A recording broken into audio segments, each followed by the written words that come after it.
किसी जंगल में एक खूंखार शेर रहता था। जंगल के सारा जानवर इसके खौफ से सहमे रहते। शेर रोजाना कई छोटे बड़े जानवरों का शिकार कर लेता था। जंगल के जानवरों ने कई बार शेर के खिलाफ आपस में मशवरा किया और खाला बिल्ली के जरिए से शेर तक अपने जज्बात पहुंचाए, मगर शेर ताकत के नशे में कोई तजवीज़ या दरखास्त कबूल ना करता। शेर को अपनी खाला बिल्ली के जरिए मालूम हुआ कि इसके खिलाफ सारा इजलास लूमड़ी मुनक़िद कराती है और तकरीरों में बढ़ चढ़कर हिस्सा भी लेती है। लूमड़ी की चालाकियत तो मशहूर हैं, मगर इस मामले में वो बहुत मुखलिस थी। इसे सैकड़ों जानवरों का दर्द खाया जा रहा था, जो रोज़ बे रोज़ मारे खौफ के कमज़ोर होते जा रहे थे। शेर ने लूमड़ी को खूब डांटा और आइंदा मुहतात रहने का हुक्म दिया। लूमड़ी पहले ही दूसरे जानवरों की वजह से शेर के खिलाफ तहरीक चलाने का इरादा रखती थी। अब चूंकि शेर ने इसकी बेइज्जती की थी, इसलिए इसने गम व गुस्से का इजहार करने की खातिर जंगल के सारे जानवरों की कानफर तलब की। जलसागाह जानवरों से खिच्चाखच भरी हुई थी।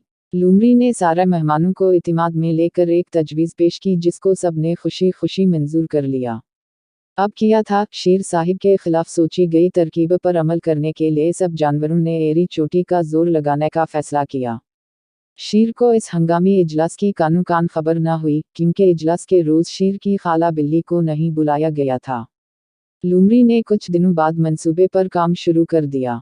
चूहों ने बड़ी महारत से ज़मीन में सुराख किए। अबाबिलों से लेकर हाथी तक सब जानवरों ने शिरकत की और देखते ही देखते चंद दिनों में एक बड़ा तालाब बन गया। सब जानवरों ने एक साथ गड़गड़ा कर खुदा से बारिश के लिए दुआ की। दुआएं रंग लाईं और रहमत की बारिश से पूरा जंगल जल थल हो गया। तालाब पानी से भर गया। एक हरन को शेर की कछार की तरफ भेजा गया। शेर भूखा था और ऊँघ रहा था। जूं ही इसे हरन की आवाज़ सुनाई दी तो इसने लपक कर हरन का पीछा शुरू कर दिया। हरन सोचे समझे मंसूबे के तहत तालाब की जानिब दौड़ पड़ा। शेर भी अपने शिकार के पीछे पीछे भाग रहा था। हरन तालाब में कूद गया। शेर तेज रफ्तार होने की वजह से संभल ना सका और तालाब में जा गिरा। हरन के गिरते ही किनारे पर खड़े हाथी ने इसे अपनी सोनट के जरिए बाहर निकाल लिया। जंगल का बादशाह तालाब में डबकियां खाने लगा। तालाब के इर्द गिर्द जश्न का समय था।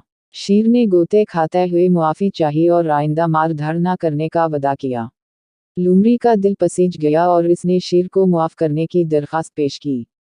लूमड़ी ने बिल्ली की जमानत पर शेर को तालाब से निकालने का बंदोबस्त किया। शेर ने तालाब से बाहर आते ही सबका शुक्रिया अदा किया और आइंदा ज़ुल्म व सितम से तौबा कर ली।